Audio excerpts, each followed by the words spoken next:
Hi சுட்டீஸ், இன்றைக்கி நாம் உங்கள் எல்லாருக்கும் ரொம்ப பிடிச்ச பேரட் தான் வரைய போகிறோம். B for farad. ஸோ இதுக்காக நம்ம யூஸ் பண்ண போகிற லெட்டர் பி. ஸோ இந்த பி லெட்டரை நம்ம கொஞ்சம் சாய்வாக இந்த மாதிரி வரைஞ்சிக்கணும்.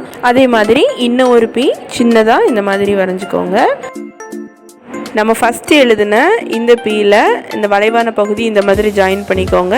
ஸோ இதே மாதிரி இந்த சின்ன லெட்டர்லேயும் இதே மாதிரி ஜாயின் பண்ணிக்கோங்க.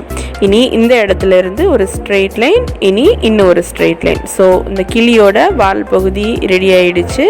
இனி இந்த இறக்கைகளும் நம்ம வரைஞ்சிக்கலாம். இந்த குட்டி குட்டி கர்வ்ஸ் வரைஞ்சி இதோட ரெக்கை மாதிரி நம்ம வரைஞ்சிக்கலாம். அடுத்து இந்த கழுத்து பகுதியில் கிளிக்கு எப்போவுமே ஒரு சின்ன வளையம் இருக்கும், அந்த மாதிரி வரைஞ்சிக்கலாம். அடுத்தது கால்களுக்கும் சின்னதாக கர்வ்ஸ் வரைஞ்சிக்கோங்க. அப்புறம் இந்த கிளி ஒரு கிளையில் பிடிச்சிட்டு உட்காந்துருக்கிற மாதிரி. ஸோ அதுக்கு நம்ம ஒரு கிளை வரைஞ்சிக்கலாம்.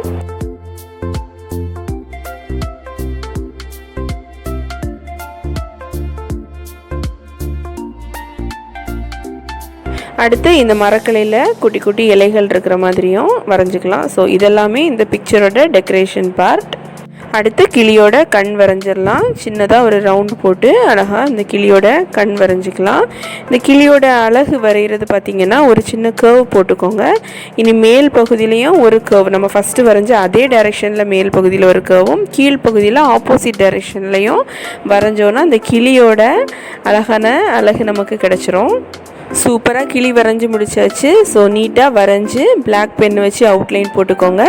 அதுக்கப்புறமா இந்த மாதிரி அழகாக கலர் பண்ணிக்கோங்க. வரைஞ்சி பார்த்துட்டு உங்கள் எக்ஸ்பீரியன்ஸை கமெண்டில் மென்ஷன் பண்ணுங்கள். சேனல் மறக்காமல் சப்ஸ்கிரைப் பண்ணிவிடுங்க. உங்கள் ஃப்ரெண்ட்ஸுக்கும் ஷேர் பண்ணிவிடுங்க. தேங்க்ஸ் ஃபார் வாட்சிங். பை.